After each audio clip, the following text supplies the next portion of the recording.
नमस्कार। Super India news TV में आपका स्वागत है। मैं हूं राजेश आर्य। आइए देखते हैं आज का विशेष समाचार। विशेष समाचार, सत्ता के साथ पार्टी बचाने की भी अब है चुनौती।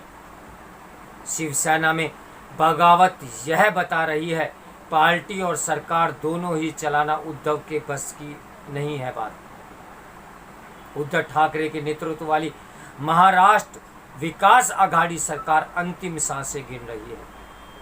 ठाकरे के सामने अब चुनौती सरकार नहीं, पार्टी बचाने की है।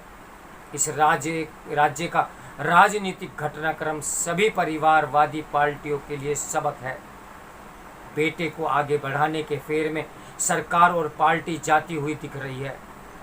शिवसेना में बगावत महाराष्ट्र की राजनीति में बड़े बदलाव का संकेत दे रही है। यह बदलाव पीढ़ी परिवर्तन का मार्ग भी प्रशस्त करेगा। ठाकरे के साथ पवारों और चौहानों के दिन जा रहे हैं, या यह कहिए कि गए ही समझिए। कहावत है 100 सुनार की एक लोहार की। महाराष्ट्र में उद्धव ठाकरे, शरद पवार, गांधी परिवार मिलकर पिछले 2.5 साल से भाजपा पर हमलावर थे। उनके निशाने पर राज्य का भाजपा नेतृत्व कम और राष्ट्रीय नेतृत्व ज़्यादा था। उन्हें गालियां दी जा रही थी, उनके मरने की इच्छा जाहिर की जा रही थी। प्रधानमंत्री मोदी चुपचाप सुन रहे थे। ये सारे धतकर्म ही महाराष्ट्र विकास आघाड़ी सरकार के गले की फांस बन गए। मोदी ने सीधे कुछ नहीं किया, घर में ही भारी झगड़ा हो गया। आजकल भारतीय राजनीति में के बारे में बात करते हुए महाभारत के उस प्रसंग की याद आती है, जिसका निहितार्थ है कि सत्ता के बंटवारे में बेईमानी और हठधर्मी कभी काम नहीं आती।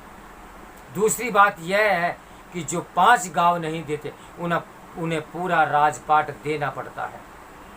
महाराष्ट्र में पिछले विधानसभा चुनाव के बाद बड़ी पार्टी होने के नाते मुख्यमंत्री पद पर भाजपा का दावा स्वाभाविक था, पर शिवसेना अचानक यह दावा करने लगी कि भाजपा ने उद्धव ठाकरे को मुख्यमंत्री बनाने का वादा किया था। अब शिवसेना के विधायक यही कह रहे हैं कि ये झूठ था।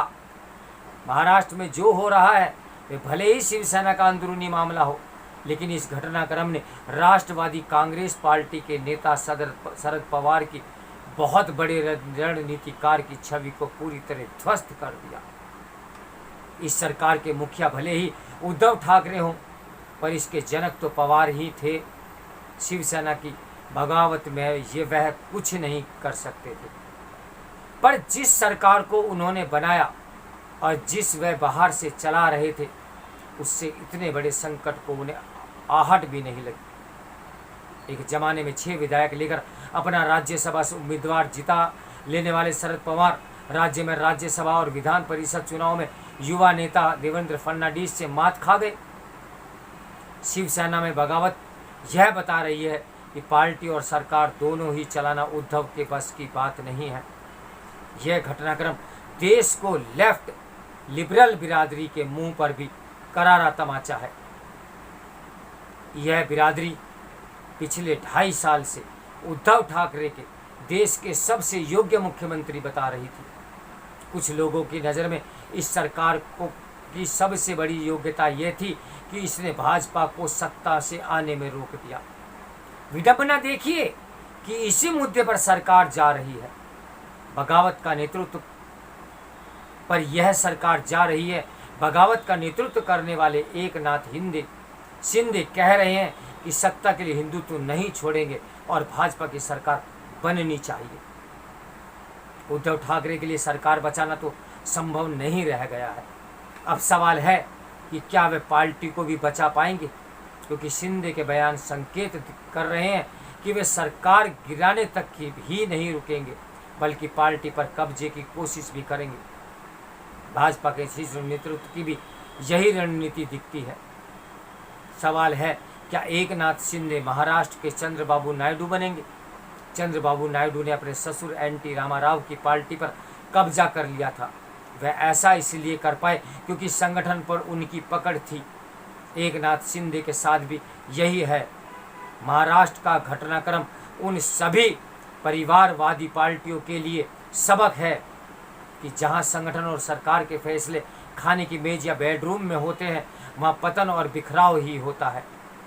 आम कार्यकर्ता संगठन और विचारधारा से जुड़ा होता है, वे किसी नेता का बंधुआ मजदूर नहीं होता।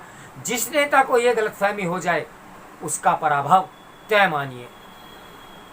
महाराष्ट्र के संकट में कांग्रेस की कोई भूमिका नहीं है, जबकि वह अघाड़ी सरकार में शामिल है। कांग्रेस सबसे बड़ा विपक्षी दल है, लेकिन राष्ट्रपति के उम्मीदवार के चयन में उसकी कोई भूमिका नहीं।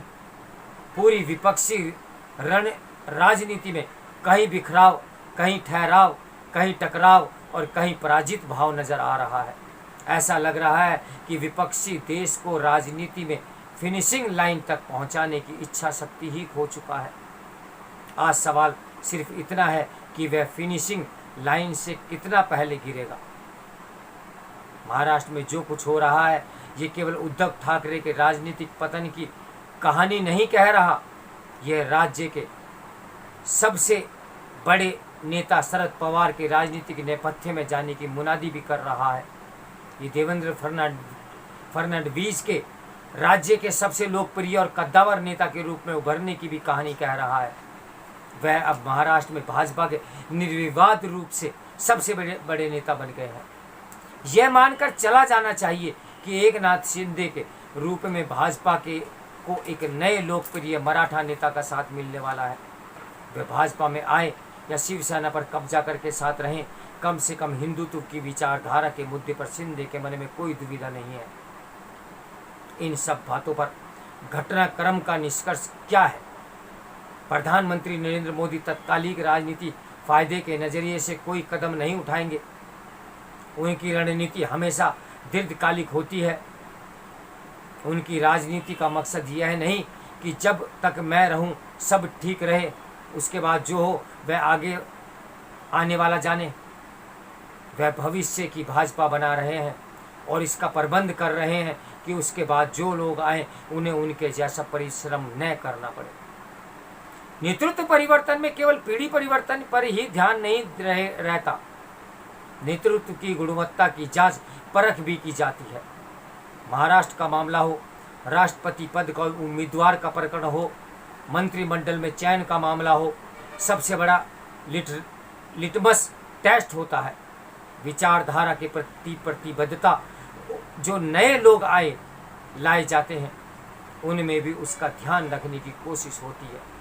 कुल मिलाकर भाजपा और विपक्ष में होड़ लगी है कर्म से बेहतर होने और पतन की ओर जाने की। तो मेरे साथ बने रहिए सुपर इंडिया न्यूज़ टीवी की ब्रेकिंग न्यूज़ के लिए। नमस्कार, मैं हूं राजेश आर्य। इस समाचार के लेखक हैं प्रदीप सिंह।